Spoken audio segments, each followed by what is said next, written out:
እንግዲህ ይሄን ቃሉን ከወሰድን ይሄን ቃሉን ከያዝን ጌታችንን ትሁት ነው ማለት አይቻልም። ትህትና የልብ መለስለስ እንጂ የፊት መቀለስለስ አይደለም። ጌታችን እኮ አስፈላጊ በሆነበት ቦታ እንደ ስለት የሚቆርጥ ንግግር ነበር የሚናገረው። እኔ ሂድ ሲሉኝ የሚሄድ ተመለስ ሲሉኝ የምመለስ ውሻ ነኝ። ክህነት አገልግሎት እንጂ ስልጣን አይደለም። ጌታችንም በወንጌል መምህር ተብላችሁ አትጠሩ ሲል መምህር ተብሎ መጠራት ነውር ሆኖ አይደለም። ይሄን አካል እኮ ያቀፈች እመቤታችን ናት። በሷ ንጹሕ እጅ የታቀፈውን አካል እኔ በቅዳሴ ሳቅፈው ያ ነገር ሊያስደነግጠኝ ይገባል። አንድ ሰው የጽድቅ ስራ እየሰራ መሆኑን ራሱ አንዱ ማወቂያው ፈተና ሲበዛበት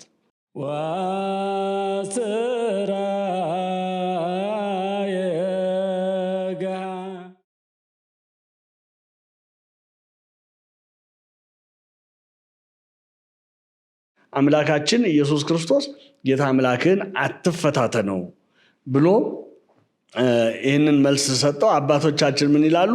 በትዕቢት ቢመጣበት፣ ይሄ የትዕቢት ፈተና ነው። በትዕቢት ቢመጣበት በትህትና ድል ነሳው ይላሉ። እንግዲህ ሁልጊዜም እንደሚታወቀው ትህትና፣ በነገራችን ላይ እነዚህ ትህትና፣ ትዕግስት፣ ፍቅር ከእግዚአብሔር የሆኑ ነገሮች እውነተኛ ባህሪያቸው፣ እውነተኛ መልካቸው ተዛብቶ ነው ያሉት። አሁን በአብዛኛው ስንመለከት በጣም በተዛባ ሁኔታ ነው ሰዎች ያንን እየተረዱ ያሉት እና ብዙ ጊዜ ፍቅር የሚለው እንደው ሰው ፍቅር ብሎ ያወራን እንጂ አብዛኛው ፍቅር በዚህ በእኔ ባይነት ወይም በኢጎ የታነቀ ወይም ደግሞ የራሱን ስሜት ለማስተናገድ ብቻ ዝግጁ የሆነ ፍቅርን ነው ሰው ፍቅር እያለ የሚጠራው። እንደዚህ ትዕግስትም ትህትና፣ አሁን ትህትና ብዙ ሰዎች ትህትና የፊት መቀለስለስ ይመስላቸዋል። አይደለም። ትህትና የልብ መለስለስ እንጂ የፊት መቀለስለስ አይደለም። ትህትና ጎንበስ ቀና ማለት አይደለም። ከልብ በሆነ ቅንነት የምንፈጽመው ለትንሹም ለትልቁም እኩል የምናደርገው ነገር ነው ትህትና። ማንንም በንቀት አይንም ማናይ፣ ማንንም በንቀት አስተሳሰብ አዋቂ ነው ማይም ነው፣ ሀብታም ነው ድሃ ነው፣ ሹም ነው ተራ ነው ብለን ሳናስብ፣ አማኝ ነው ከሃዲ ነው ብለን ሳንለይ ለሁሉ የሚኖረን የቅን ልቡና ንጹህ ልቡና የሚያፈልቀው የመንፈስ ፍሬ ነው ትህትና እንጂ ሰዎች እንደሚያደርጉት ትህትና መልካም ቃል መናገር አይደለም። አሁን ሰዎች በመልካም ምላስ በመልካም ንግግር መርዛማ የሆነ ማንነታቸውን ይሰውራሉ። በዚህም አካየን ከባብ የለሰለሰ ቆዳ ያለው የለም። እባብ ግን ቆዳው ቢለሰልስም ውስጡ መርዝ ነው። ስለዚህ ብዙዎች በምላስ በለሰለሰ ምላስ በተቅለሰለሰ ፊት ትሁት መስሎ የሚታዩ አይደለም። የልብ መለስለስ ነው። ከንጹህ ልብ ከቅን ሕሊና የሚወጣ የልብ መለስለስ ነው ትህትና እንጂ የአንደበት ማማር ወይም ደግሞ የፊት መቀለስለስ አይደለም ትህትና። እና ጌታችን በትዕቢት ሲመጣበት ዲያብሎስን በትህትና ድል ነሳው። አባቶቻችን ይህንን ትህትናን ከአንደበት በዘለለ ከላይ በሚታይ ነገር በዘለለ እንደውም ትህትናን ብዙ ጊዜ ሲገልጧት ትህትና የአፋ አይደለም ይላሉ። ይሄ የውጭ የታይታ አይደለም፣ ትህትና የልብ ነው ይላሉ። እና ጌታችንም ሲናገር ምንድነው ያለው? ከኔ ተማሩ እኔ የዋህ በልቤም ትሁት ነኝ ያለው። እንግዲህ ትህትና መነሻዋም ማረፊያዋም ልቡና መሆኑን እየነገረን ነው። በልቤ ትሁት ነኝ እንጂ ትህትና የቃል ብቻ ብትሆን ጌታችን እኮ አስፈላጊ በሆነበት ቦታ እንደ ስለት የሚቆርጥ ንግግር ነበር የሚናገረው። አስፈላጊ በሆነ ቦታ እናንተ ግብዞች፣ እናንተ ዕውሮች ዕውራንን የምትመሩ እያለ ነበር የሚናገረው። እንግዲህ ይሄን ቃሉን ከወሰድን ይሄን ቃሉን ከያዝን ጌታችንን ትሁት ነው ማለት አይቻልም። ግን ትህትና የልብ ስለሆነ ትህትና ከእውነት ጋር የምትገናኝ ነገርም ናት። እውነት ልቡና ውስጥ ከሌለ ትህትና አይኖርም። እና የእውነት ከልብ የሆነ ትህትና በብዙ ነገር ይገለጣል።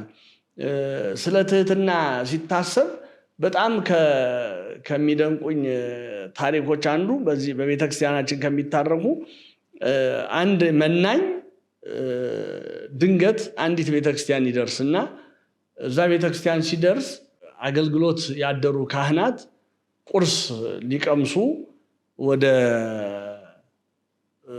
ደጀ ሰላም ሲገቡ ይደርሳል እና ከደረሱ አይቀር ከበረከቱ ልሳተፍ ብሎ ወደዛች ወደ ደጀ ሰላም ከበረከቱ ሊሳተፍ ሲቀርብ እዛ የነበረ አንድ አገልጋይ አመናጭቆ ያባርረዋል። የት ነበርክና ነው አሁን መተህ እዚህ ብሎ ያችን ለበረከት እንዳይቀምስ አመናጭቆ ያባርረዋል። ሲያባርረው ያ መናኝ ይቅርታ ይደረግልኝ፣ ይቅርታ አጥፍቻለሁ ብሎ መንገዱን መሄድ ይጀምራል። ትንሽ እንደተጓዘ ግን የነበሩት አገልጋዮች ካህናቱ ምኑም ያንን ሰው ትንሽ ከበረከቱ ቢቀምስ ምን ነበረበት ሲለው ያም ሰው ተጸጸተና እውነት ነው አጥፍቻለሁ፣ እንዴት ይህንን በረከት እንዳይቀምስ ከለክለዋለሁ ብሎ መልሶ ጠራው ይላል። ናና ብሎ ሲጠራው እሺ ብሎ ተመልሶ መጣ። እንዴ አሁን የዛን ጊዜ ተገረሙ፣ የነበሩት አገልጋዮች ሁሉ ተገረሙ።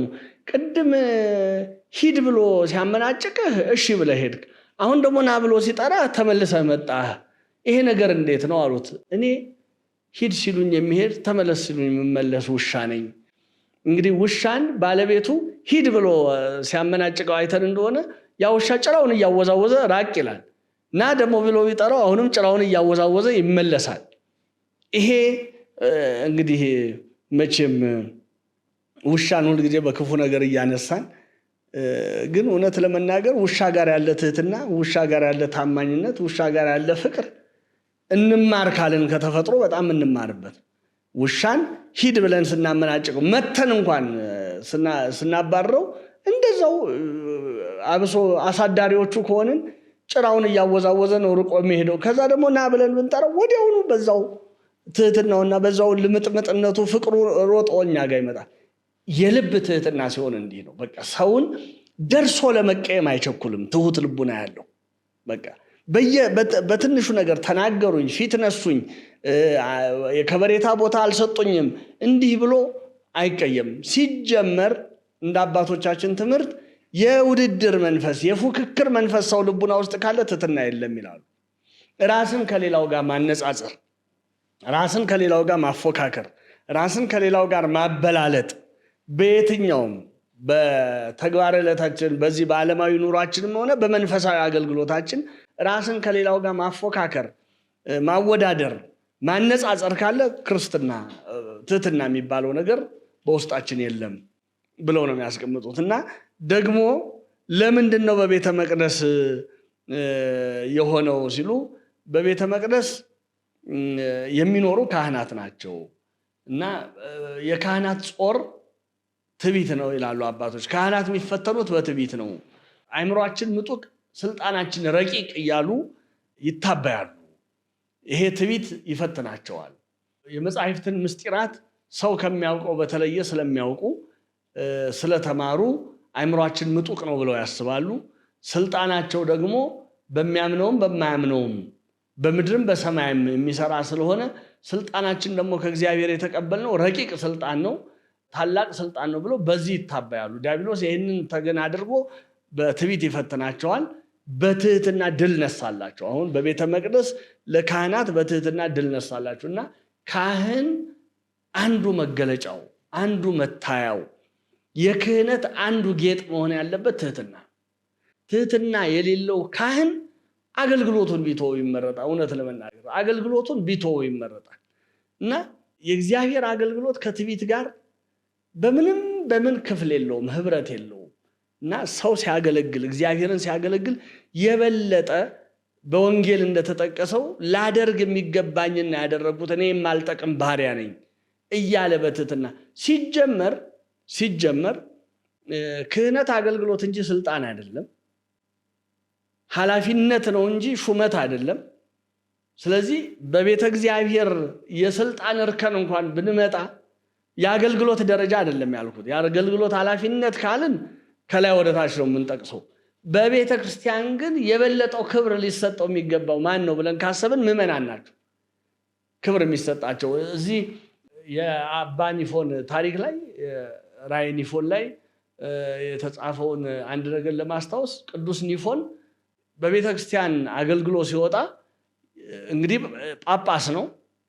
የቤተ ክርስቲያን አገልግሎቱን ጨርሶ ሲወጣ በዛ ያሉ ምዕመናን ቡራኬ ሊቀበሉት ይጠብቃሉ እና ሁሉም ቡራኬ ሲቀበሉ ከሱ ዝቅ ብለው ጉልበቱን ጫማውን ለመሳም ራሳቸውን ወደታች ዘንበል ያደርጋሉ፣ ይደፋሉ ጉልበቱ ላይ እግሩ ላይ እና የሚደንቀው ነገር ኒፎን ከነሱ የበለጠ እንደገና ለነሱ እጅ ይነሳል ይላል።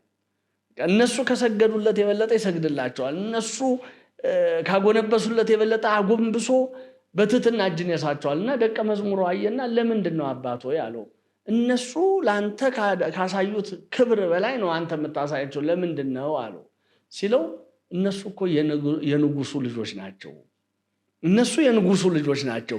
እኔ ደግሞ የንጉሱን ልጆች ማገለግል ባሪያ ነኝ፣ አገልጋይ ነኝ። ስለዚህ መከበር የሚገባው አለ ከባሪያው ይልቅ መከበር የሚገባው የንጉሱ ልጆች ናቸው።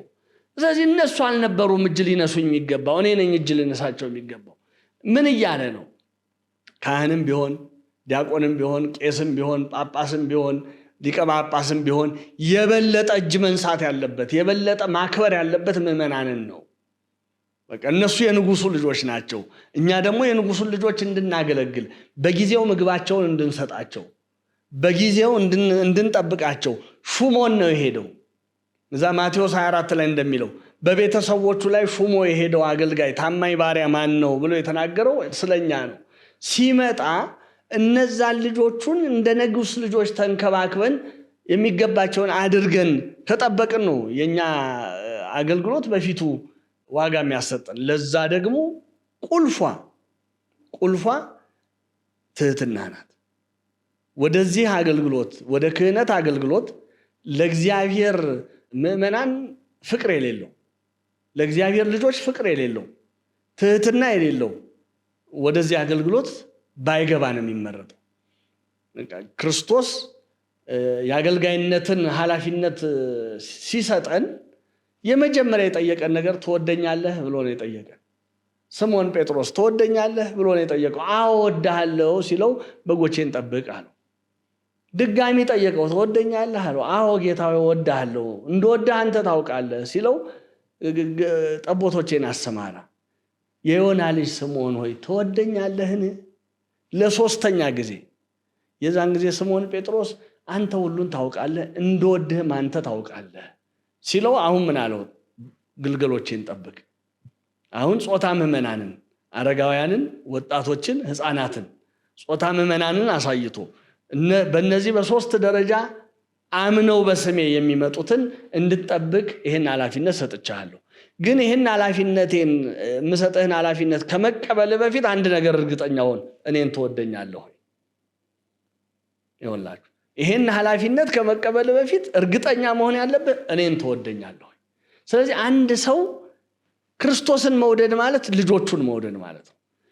የእግዚአብሔርን ልጆች መውደድ ማለት ክርስቶስን መውደድ ማለት ነው። የደሙን ዋጋ ማወቅ ማለት ነው።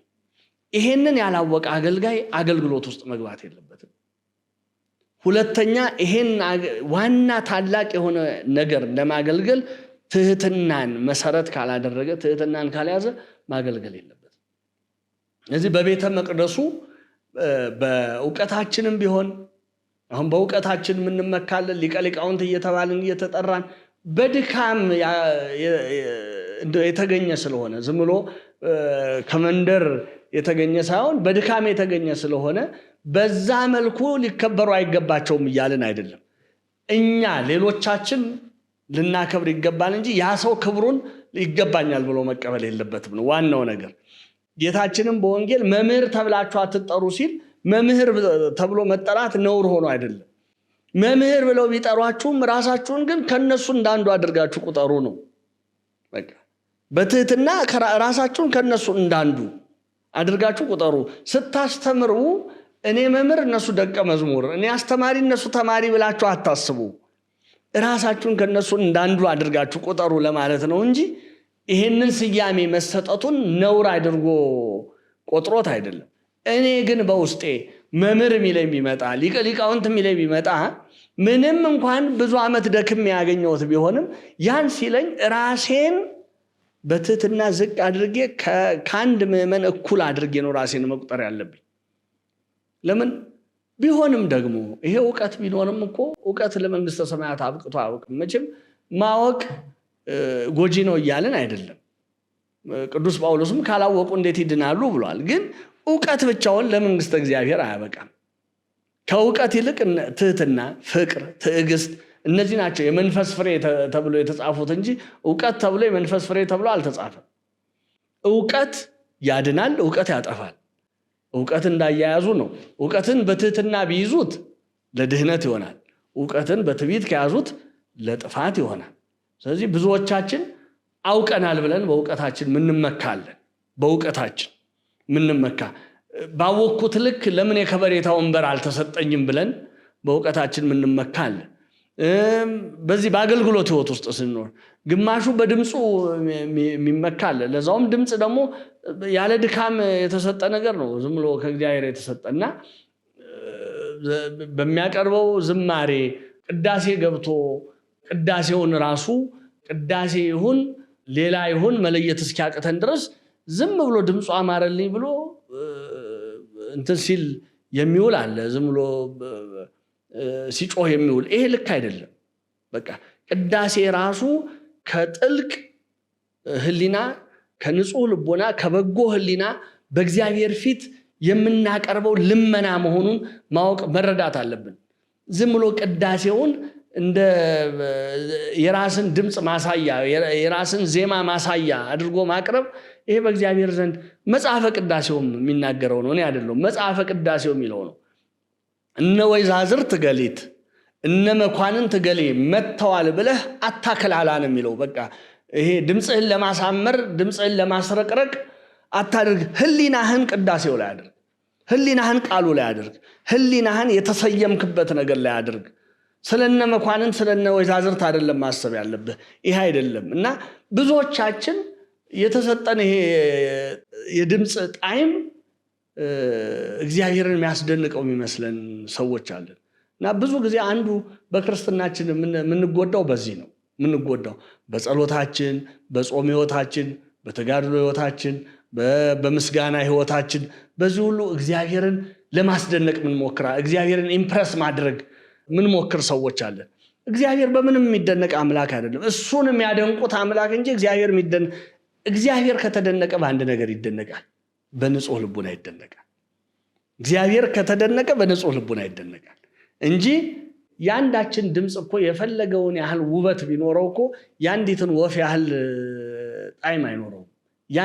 አንዲት ወፍ በጠዋት ከእንቅልፋችን የምትቀሰቅሰን ወፍ የምታሰማውን አይነት ጣዕመ ዝማሬ ማናችንም ማቅረብ አንችልም። እንግዲህ በዚህ ልክ ነው ያሳየን። እንግዲህ የነዚህ የአዋፋት ዝማሬ በዚህ ደረጃ ጣዕም ካለው የሰማያውያን መላእክት ዝማሬ ጣዕሙ ምን ሊመስል ነው? ይሄ የእመቤታችን ቅዳሴ ሲቀደስ የመጨረሻ ካህኑ ምዕመናንን ሲመርቃቸው አዳፌ ነፍስ ላይ ሲመርቃቸው ወአንትሙ ሕዝበ ክርስቲያን በከመ ሰማዕክሙ ቃለ ቅዳሴ ያለ ማርያም፣ እናንተ የክርስቲያን ወገኖች ሆይ የእመቤታችንን ቅዳሴዋን እንደሰማችሁ ይልና የሕፃናትን ምስጋና ያሰማችሁ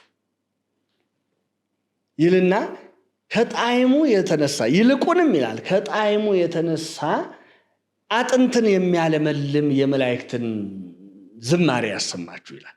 እንግዲህ የደረቀ አጥንትን እንኳን የሚያለመልም ጣዕመ ዝማሬ ነው መላእክት የሚያቀርቡት። ያ እንኳን ለሆኑን የሚያስደንቅ አይደለም። እውነት ለመናገር ለምን ምስጋናው እንኳን ከሱ ነው ለነሱ የሚፈስላቸው። እሱ ባይሰጣቸው ማመስገን አይቻላቸውም እሱ እና እግዚአብሔር በመላእክት የምስጋና ባህር ተከቦ የሚኖር እግዚአብሔርን በእኔ በአንድ ተራ ካህን ጣዕመ ዜማ ላስደንቀው መሞከር ማለት ከዚህ በላይ የዋህነት ጅልነት የለም። ከዚህ በላይ ይልቅ በምንድን ነው የሚደነቀው? ቅዳሴው ላይ ሲሆን በፍርሃት ከቆምኩ በዚህ ቁርባን ፊት በፍርሃት እቆማለሁ አይደለም የሚለው አባ ሕርያቆስ። በዚህ የእውነት በሆነ እንደቀደመው በጊደርና በላም ደም ያልሆነ በዚህ አማናዊ ቁርባን ፊት በፍርሃት እቆማለሁ ነው የሚለው። በዛ ቁርባን ፊት በፍርሃት ብቆም፣ በዛ ቁርባን ፊት በትህትና ብቆም የማይገባኝ እኔ ባሪያህን ሰውነትህን እንድዳስሰው እንዴት ፈቀድክልኝ? እኔ ኃጢአተኛ የሆንኩኝ እጄ ክፉ ለመስራት አንደበቴ ክፉ ለመናገር ሰውነቴ ክፉ ነገር ለመፈጸም የምቸኩል የምጣደፍ እኔ እነዚህ በብዙ ክፉ ስራ የረከሱ እጆቼ ላይ ስጋህን ታስቀምጥ ዘንድ እንዴት ፈቃድ ሆነ? ያንተን ሥጋ ይዳስስ ዘንድ እጄን እንዴት ፈቃድ ሆነ? ደምህን ይነካ ዘንድ እንዴት ፈቃድ ሆነ? በዚህ ያደፉ እጆች። ከዚህ በላይ ትሕትና ከየት ይመጣል? ማለት ክርስቶስ ከዚህ በላይ እንዴት ትሑት ይሆን ለኛ? እኛ ብንሆን እኛ እኮ እንዲነኩን ማንፈቅድላቸው ብዙ ሰዎች እኮ አሉ። እንኳን እኛ ልብሳችንን እንዳይነኩ ማንፈልጋቸው ብዙ ሰዎች አሉ። እሱ ግን በእኛ የረከሱ እጆች መዳሰሱ ይሄ ሊያስፈራን ይገባል። ይሄ ሊያስደነግጠን ይገባል። ይሄ ድንጋጤ ሰውነታችንን ሁሉ እውነት ለመናገር ሕዋሳታችንን ሁሉ ሊመታው ይገባል። ይሄ ድንጋጤ፣ ይሄ ፍርሃት እንዴት ነው እንዲህ የፈቀድከው? እንዴት ነው እንዲሆነው? ይሄን አካል እኮ ያቀፈች እመቤታችን ናት። በእሷ ንጹሕ እጅ የታቀፈውን አካል እኔ በቅዳሴ ሳቅፈው ያ ነገር ሊያስደነግጠኝ ይገባል። እሷ የነካቸውን አካል እኔ ስነካው መደንገጥ አለብኝ። የዛን ጊዜ ነው በእንደዛ አይነት መንፈስ ስቆም ነው በፊቱ በዛ ፍርሃት፣ በዛ ድንጋጤ፣ በዛ ረዓድ እየተንቀጠቀጥኩ በፊቱ ስቆም በእኛ ላይ ጸጋው፣ ቸርነቱ፣ ርኅራኄው፣ ምሕረቱ ትገለጣለች። አይ ብዬ ድምፄን ለማሳመር ዜማ ለመጠንቀቅ ብዬ ከገባው ሲጀመር የቅዳሴው ሐሳብ አልገባኝም ማለት ነው። የቅዳሴው ሐሳብ አልገባኝም። እና ካህናት በዚህ ሁሉ ይፈተናሉ። በቤተ መቅደስ በዚህ ሁሉ ትዕቢት ይፈትናቸዋል። እንዳልኩት በእውቀታቸው ይፈትናቸዋል፣ በአገልግሎት ትጋታቸው ይፈትናቸዋል። ካህናትን በድምፅ ማማር ይፈትናቸዋል። ዲያብሎስ በተሰጠን ጸጋ ሁሉ ይፈትነናል። የዛን ጊዜ በትዕቢት ሲመጣ ወደ ትሕትና መሸሽ፣ የሚገባኝ ቦታ ነኝ ብለን አለማሰብ፣ ከሌላው የተሻለን ስለሆነ አይደለም ካህን የሆን ነው። እኛን ካህን ያደረገበትን ምስጢር እሱ ነው የሚያውቀው። አባቶቻችን ሁልጊዜም ይህንን ነው የሚናገሩት። ሙሴን ለምስፍና አሮንን ለክህነት የመረጠበት ምስጢሩ አይታወቅም ይላሉ። አይታወቅም፣ ምስጢሩ አይታወቅም። ስለዚህ እኔን ለክህነት መረጠኝ፣ ለምን መረጠህ ብዬ ብጠየቅ መልስ የለኝም። እውነት ለመናገር በእውቀት እንዳልል ከኔ እውቀት እጅግ የላቁ ብዙዎች አሉ። በሌላም በአገልግሎት ትጋት እንዳልል በአገልግሎት ትጋት እጅግ የሚያስከነዱን ብዙ ምዕመናን አሉ። በሕይወት ንጽሕና እንዳንል በንጽሕናቸው እጅግ የሚበልጡን ብዙ ምዕመናን አሉ። ግን ከካህናት እንድንሆን መረጠን። አሁን እኔን ለምን ቢሉኝ መልስ የለኝም። መልስ የሚሆነኝ እንደ አባቶቼ ሙሴን ለምስፍና አሮንን ለክህነት ለምን እንደመረጠው እንደማይታወቅ እኔንም ለምን እንደመረጠኝ አላውቅም። ይልቁኑ እንደው የሚመስለኝ ለምንድን ነው የመረጠኝ? ከሁሉ ደካማ ስለሆንኩ እዚህ ላይ ቢቀመጥ ቢያንስ እንደው ለተቀመጠበት ቦታ ሲል እንደው ትንሽ ይሞክራል ብሎ የጽድቅን በር በፊቴ ለመክፈት ያደረገው የቸርነት ስራ አድርጌ ነው ማሰብ ያለብኝ በውስጤ። ካልወዲያ እኔ የተሻልኩ ስለሆንኩ፣ በእውቀት የተሻልኩ ስለሆንኩ፣ በሌላም በንጽህናም በሕይወቴ ቅድስናም የተሻልኩ ስለሆንኩ ካልኩ ይቺ ወጥመድ ናት። እና ክህነት ለክርስቶስ ካለ ፍቅር ጋር፣ ክህነት ለምእመናን ካለ ፍቅር ጋር፣ ለምእመናን ድህነት ካለ መጨነቅ ጋር፣ ክህነት ከትህትና ጋር ስትሆን ኃይሏ ይገለጣል። በሁሉ ፊት ኃይሏ ይገለጣል። በዛ አይነት አገልግሎት የሚያገለግሉ ካህናት ትምህርታቸው፣ ተግሳጻቸው፣ ምክራቸው፣ ጸሎታቸው፣ አገልግሎታቸው ምእመናንን ለንስሐ ለስጋው ደግሞ ለድህነተ ነፍስ ያበቃቸዋል። ይሄ ነው። በነገራችን ላይ መካን ያልሆነች ክህነት መገለጫዋ ይሄ ነው። ይሄ ድውይ መተርተር፣ ዕውር ማብራት፣ ይሄ አጋንንት ማውጣት አይደለም። መካን ያልሆነች ክህነት መገለጫ ምእመናንን ለንስሐ ለስጋው ደግሞ ለድህነተ ነፍስ ስታበቃ እቺ እግዚአብሔር አገልግሎቷን የወደዳት ክህነት ናት ማለት ነው። እና በቤተ መቅደሱ ላለን አገልግሎት ጌታችን ምሳሌ ሲሆነን ነው በትዕቢት ሲመጣበት በትህትና ድል የነሳልን፣ እኛም በዛው ሁኔታ ድል እንድንነሳ። ሌላው ትልቁ ምስጢር አባቶቻችን በዚህ ዙሪያ ያስቀመጡት ትልቁ ምስጢር መቅደስ መካነ መስዋዕት ነው ይላሉ። እንግዲህ መቅደስ መስዋዕት የሚቀርብበት ቦታ ነው። በይበልጥ ደግሞ በብሉይ ኪዳን ሕግ ወይም በብሉይ ኪዳን ስርዓት መስዋዕት የሚቀርበው አንድ ቤተ መቅደስ በዛው በኢየሩሳሌም ባለው ቤተ መቅደስ ነው። አሁንም በቤተ ክርስቲያናችን ስርዓት አማናዊ መስዋዕት የሆነው የጌታችን ስጋና ደም ክፉ ቀን ካልመጣ በስተቀር በቤተ ክርስቲያን ላይ ስደት መከራ ካልመጣ በስተቀር ከቤተ ክርስቲያን ውጭ መስዋዕት አይቀርብም። ይሄ ክልክል ነው። ይሄ በየቤታቸው አንዳንዶች በድፍረት በተለያየ ስፍራ መስዋዕት እናቀርባለን የሚሉ እንዳሉ እንሰማለን። አይናችን ያንን ለማየት ባይበቃም አይቶ ለማረጋገጥ ባይበቃም ግን በስሚ ደረጃ ከቤተ ክርስቲያን ውጭ መስዋዕት ለመሰዋት ሁሉ የሚደፋፈሩ ሰዎች እየመጡ እንደሆነ አሁን እንሰማለን። ይሄ ትልቅ በደል፣ ትልቅ ኃጢአት ነው። መስዋዕት በቤተ ክርስቲያን ነው። ጌታችን በኢየሩሳሌም ነው። ለምን? ያ መስዋዕትነት የተከፈለው በኢየሩሳሌም ነው፣ ከኢየሩሳሌም ውጭ አይደለም። እና በኢየሩሳሌም እንደሆነ የጌታ ሞቱ መስዋዕትነቱ በኢየሩሳሌም እንደሆነ ሁሉ በቤተ ክርስቲያን ነው መስዋዕት የምናቀርበው። ግን ክፉ ቀን ከመጣ ስደት ከመጣ ቤተ ክርስቲያን ትዘጋ የሚል እንደ ዲዮቅልጥያኖስ ዘመን አብያተ ክርስቲያናት ይዘጉ የሚል ክፉ መንግስት መጥቶ አዋጅ ቢነገር እንደ ቤተ ክርስቲያናችን እንደ ፍትሐ ነገሥቱ በሊቀ ጳጳሱ በኤጲስቆጶሱ ቤት ቅዳሴ ቀድሶ ምዕመናንን ማቁረብ ሊችል ይችላል። ስደት ከሆኑ በስደት ባሉበት ቦታ ጊዜያዊ ነገሮችን አስተካክሎ ጊዜያዊ ሁኔታዎችን አስተካክሎ መቀደስ ይቻላል። ከዛ ውጭ ግን በተመቸ ጊዜ ሰላም በሆነ ጊዜ ከቤተ ክርስቲያን ውጪ መስዋዕት ለማቅረብ መደፋፈር ይሄ ከባድ ኃጢአት ነው እና አባቶቻችን ቤተ መቅደስ መካነ ምስዋ ነው ወይም መካነ መስዋዕት ነው፣ የመስዋዕት ቦታ ነው። ጌታችን ደግሞ ሊቀ ካህናት ሆኖ የመጣው ለእኛ ራሱን መስዋዕት አድርጎ ሊያቀርብ ነው እና ከቤተ መቅደስ ራስህን ወርውር ሲለው ይቅርብህ እያለው ነው ይላሉ። እንግዲህ የእግዚአብሔር ልጅ ከሆንክ የሚል ነገር ውስጡ መጥቶ የለ እና ይሄ ለህዝቡ መስዋዕቶኛ አድናቸዋለሁ የሚለው ነገር ይቅርብህ፣ ጥርጣሬውን ነው ዲያብሎስ እያወጣ ያለው።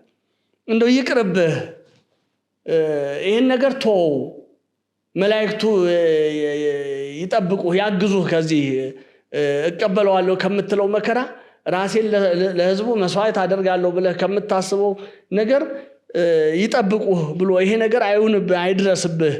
ምክንያቱም የእግዚአብሔር ልጅ ስለሆንክ መላእክቱን ልኮ ሊያድንህ ይቻለዋልና ይህንን ለቤዛነት መምጣትን ተወው ሲለው ነው ይላሉ መተርጉማን። የዛን ጊዜ ጌታችን ደግሞ ጌታ አምላክህን አትፈታተነው አለው። የመጣሁት የአባቴን ፈቃድ ልፈጽም ነው እንጂ አንተ እንደምትለው አይደለም። ስለዚህ ጌታ አምላክህን አትፈታተነው። ይህችን ቃል ስናስታውስ በፊልጶስ ቂሳሪያ ጴጥሮስ የገጠመውን ነገርና የጌቴሴማኒውን ነገር እናስታውሳለን። በፊልጶስ ቂሳሪያ ቅዱስ ጴጥሮስ ጌታችን የሰው ልጅ ወደ ኢየሩሳሌም ይሄዳል፣ በካህናት አለቆች እጅ ተላልፎ ይሰጣል፣ ይሰቅሉታል፣ ይገድሉታል፣ በሶስተኛው ቀን ግን ይነሳል ብሎ ሲናገር ቅዱስ ጴጥሮስ ምን አለ? ይህማ አይሁንብህ ነው ያለው። ይህ አይሁንብህ ሲለው ቅዱስ ጴጥሮስን ጌታችን ምንድን ነው ያለው? አንተ ሰይጣን ከፊቴ ወግድ አለው። ይኸውላችሁ ከፊቴ ወግድ። እኔ ከፊቴ ያለችዋን ያችን ልጠጣት የመጣኋትን ጽዋ ልጠጣት ነው የመጣሁት። ከፊቴ ያለችውን ነገር ልፈጽም ነው የመጣሁት፣ የአባቴን ፈቃድ። አንተ አሁን ከፊቴ ልትጋረድ ነው። ከፊቴ ዞር በል፣ ከፊቴ ወግድ። አንተ ሰይጣን ነው ያለው። ልብ በሉ። በዛ በገዳመ ቆሮንቶስ የጀመረውን ነው እዚህ ለመጨረስ እየሞከረ የነበረው። ወግድ አለ። አሁን በዛም በገዳመ ቆሮንቶስ በቤተ መቅደስ አናት ላይ አውጥቶ ራስን ወርውር ያለው ይህ አይሆንብህ፣ ይህ ለቤዛነት የመጣሁን ነገር ተወው፣ ይህን መከራ አትቀበል፣ መላእክቱን ለአንተ ሊያዝልህ ይችላል፣ ከዚህ ሊያድንህ ይችላል ብሎ ይህንን አዛኝ መስሎ ነው የቀረበ። አትፈታተነው፣ ይሄ የእግዚአብሔር ዓላማ ነው፣ የእግዚአብሔር ፈቃድ ነው። ስለዚህ የአምላኬን ፈቃድ የአባቴን ፈቃድ ልፈጽም መጥቻለሁ፣ ስለዚህ አደርገዋለሁ፣ ከፊቴ ወግድ፣ አትፈታተነው ጌታ አምላክን ብሎ ገሰጸው።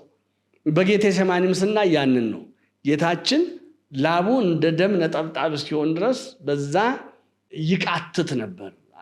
ኦ አባ ይልፋ ለዛቲ ጽዋ፣ አባቶ ይችን ጽዋ ከኔ ትለፍ አለና ወዲያው ግን ምንድነው ያለው? ነገር ግን ያንተ ፈቃድ እንጂ የኔ ፈቃድ አይሁን፣ ስለዚህ ሰዓት ወደዚህ መጥቻለሁና። በቃ የመጣባትን ዓላማ ያውቀዋል። ስለዚህ ሰዓት ወደዚህ ዓለም መጥቻለሁና ስለዚህ ያንተ ፈቃድ እንጂ የኔ ፈቃድ አይሁን ብሎ ያንን እንደውም የሚያጽናናው መልአክ ታየው ይላል። ከዛ የሚያጽናናው መልአክ ታየው እና ጌታችን በመንገዱ ላይ እኛም ይሄው ነው በመንፈሳዊ ሕይወታችን በመንገዳችን ላይ የጀመርነውን እንዳንጨርስ ጌታ የጀመረውን እንዳይጨርስ እሱ ደግሞ የጀመረውን ሳይጨርስ እንደማይተው አስቀድሞም በትንቢት በምሳሌ ተነግሯል። እግዚአብሔር ላይጨርስ አይጀምርም፣ የማይጨርሰውን ነገር ደግሞ አይጀምርም ሲጀመርም። እና በዛ በሩት ታሪክ ላይ የምናየው ነገር አለ። ኑኃሚን ሩትን ስትመክራት ቦዔዝ ዋርሳ እንዲሆናት የተለያየ ዘዴ ተጠቅማ ለቦዔዝ ሩት የምትገባው እንደሆነች ቦዔዝ ደግሞ ዋርሳ ሊሆናት የሚገባ መሆኑን ይህንን ስታሳያት ያደረገውን ነገር ቦዔዝ በእግሩ ስር ገልጬ በኩለ ሌሊት ቀስ ብዬ እግሩ ስር ተኝቼ ነበር፣ በኩለ ሌሊት ነቃ። ይሄ በነገራችን ላይ የሩትና የቦዔዝ ታሪክ የጌታና የቤተክርስቲያን ታሪክ ምሳሌ ነው። እና በኩለ ሌሊት ነቃ። ማነሽ አላት። እኔ ሞዓባዊቷ ሩት ነኝ አለችው። ይህን ስትለው ምን ታደርጊያለሽ ሲላት ዋርሳዬ እንድትሆን ነው።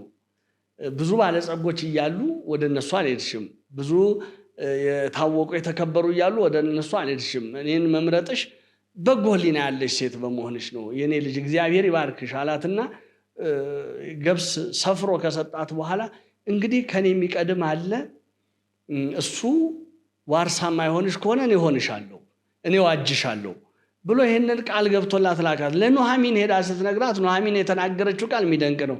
ይህ ሰው የጀመረውን ሳይጨርሰው አያድርም አለች። የጀመረውን የኛም ድህነት ሳይጨርስ አላደረም። ጌታችን የጀመረውን ሳይጨርሰው አያድርም። ምንጊዜም የጀመረውን ሳይፈጽም አይተውም። እና ለኛ ይሄ ትምህርት ነው። በቃ አንድ መልካም ስራ ስንሰራ ብዙ ጊዜ ዛሬ በክርስትናችን እየገጠመን ካለው እንቅፋት አንዱ ምንድነው? የክርስትናን ሕይወት ያለ ፈተና መኖር ነው የምንፈልገው፣ ወይም የጽድቅ ስራን ፈተና ሳይኖርበት ነው መፈጸም የምንፈልገው። አንድ ሰው የጽድቅ ስራ እየሰራ መሆኑን ራሱ አንዱ ማወቂያው ፈተና ሲበዛበት፣ ፈተና ከሌለውማ የጽድቅ ስራ አልነበረም ማለት ነው። መጀመሪያውኑ ከንጹህ ልቡና ከትሁት ልቡና ተነሳስተን የምንፈጽመው የጽድቅ ስራ ምንጊዜም ፈተና ይገጥመዋል። የዛን ጊዜ ከኛ የሚጠበቀው ምንድነው? የጀመርነውን መፈጸም። የጸሎት ሕይወት ስንጀምር ፈተና ይገጥመዋል። በመታከት መንፈስ፣ በመሰልቸት መንፈስ፣ በድካም መንፈስ ሐሳባችንን እየበታተነ በተለያየ ይፈትነዋል። እስከ መጨረሻው መጽናት ይጠበቃል። የጾም ሕይወት እንደዛው ነው። የጾሙን ሕይወት ስንጀምር በተለያየ ህመም በምን በድካም በዚህ እያስመሰለ ይመጣል። የጀመርነውን መፈጸም ነው። የርኅራኄ ስራ ስንሰራ፣ ለተቸገሩ ስንረዳ፣ የታመሙ ስንጠይቅ፣ የተጣሉ ልናስታርቅ ስንሞክር ዲያብሎስ መሰናክል ያመጣል፣ ፈተና ያመጣል። እንዲህ ከሆነ ይቅርብኝ ካልን ተሸነፍን ማለት። ለምን? እስከ መጨረሻው የሚጸና እሱ ይደናል ነው የተባለው። እስከ መጨረሻው የሚጸና ጌታችንም እዚህ ላይ ያስተማረን በመልካምም ተመስሎ ሊመጣ ይችላል ዲያብሎስ። ይሄ አይሁንብሽ እያለም ሊመጣ ይችላል። ከኛ የሚጠበቀው ምንድነው? እስከ መጨረሻው ድረስ ጸንተን እስከ መጨረሻው ድረስ የጀመርነውን ነገር ይዘን መጓዝ ነው የሚጠብቀው። ያ ከሆነ ከእግዚአብሔር ዘንድ ዋጋ እናገኝበታለን፣ ክብር እናገኝበታለን። አንዱ ከዚህ ጌታችን ከተፈተነበት ነገር የምንማረው ምስጢር ይሄንን ነው። ሌላው ከዛ ቀጥሎ